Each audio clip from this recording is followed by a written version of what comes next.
Vice President Jagdeep Dhankar has said that disruption and disturbance in Parliament cannot be weaponized as political strategy.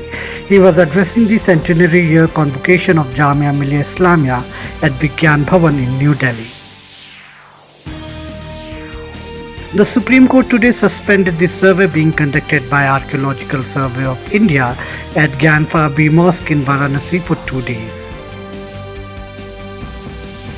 The inaugural session of the third G20 Disaster Risk Reduction Working Group under the Indian presidency started in Chennai today.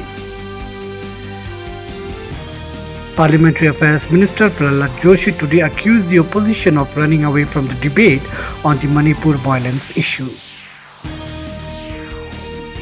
In cricket, Rohit Sharma and Ishan Kishan scored half centuries as India declared on 181 for 2 in their second innings versus West Indies on day 4 of the ongoing second test in Port of Spain yesterday.